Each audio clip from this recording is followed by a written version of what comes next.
उपचुनाव नतीजों का संदेश शीर्षक से प्रकाशित संपादकीय में हालिया राजनीतिक परिदृश्य का उचित ही विश्लेषण किया गया है।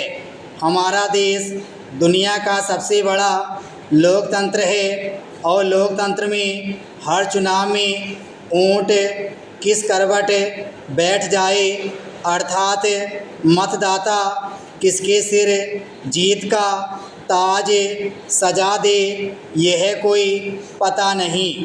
लोकतंत्र में मतदाता सर्वोपरि होता है। हालांकि उपचुनाव से ही किसी भी राजनीतिक दल के भविष्य को तय नहीं किया जा सकता, क्योंकि आम जन हर चुनाव में मतदान को लेकर अलग अलग नज़रिया और सोच रखता है। आम चुनाव में अंतर्राष्ट्रीय और राष्ट्रीय मुद्दों को और उपचुनाव और स्थानीय निकाय चुनाव में स्थानीय मुद्दों को ध्यान में रखकर अपने कीमती मत का प्रयोग करता है। लेकिन फिर भी किसी भी चुनाव में मिली हार को किसी भी राजनीतिक दल को हल्के में नहीं लेना चाहिए। अगर भाजपा ने अति आत्मविश्वास में आकर यहाँ के उपचुनाव में मिली हार को हल्के में लेने की गलती की तो उसकी आने वाली राह कठिन हो सकती है। अगर भाजपा को भविष्य में विजय रथ पर अग्रसर रहना है तो स्थानीय नेताओं को मोदी के नाम पर वोट मांगने के बजाय मोदी सरकार की योजनाओं को जन जन तक पहुंचाने के प्रयास करने होंगे। अक्सर देखा गया है कि कुछ नेता वोट तो मोदी के नाम से मांगते हैं, लेकिन काम उनकी नीयत अनुसार नहीं करते। सरकार को गरीबों के साथ साथ मध्य वर्गीय परिवार के लोगों को महंगाई से राहत दिलाने के लिए भी काम करना चाहिए। विकसित भारत के लिए नशा मुक्त युवा संकल्प अभियान युवाओं को नशे से दूर रखने की दिशा में एक महत्वपूर्ण पहल है।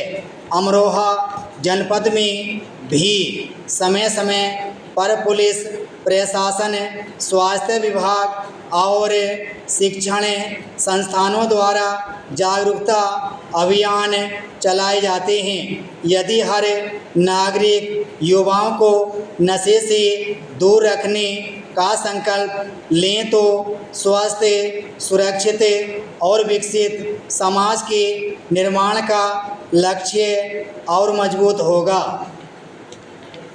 राजनीति और धार्मिक आस्था का संगम भारतीय लोकतंत्र में हमेशा से एक संवेदनशील और जटिल विषय रहा है।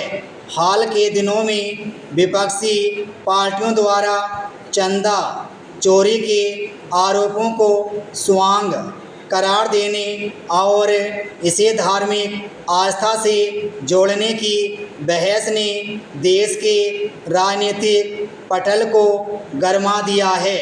जब भी किसी धार्मिक ट्रस्ट, मंदिर या आस्था से जुड़े आयोजन के वित्तीय प्रबंधन पर उंगली उठाई जाती है तो बहुसंख्यक समाज की भावनाएं आहत होना स्वाभाविक है। इसे केवल एक प्रशासनिक या वित्तीय अनियमितता का मामला न मानकर सीधे करोड़ों लोगों की अटूट श्रद्धा पर आघात के रूप में देखा जाता है।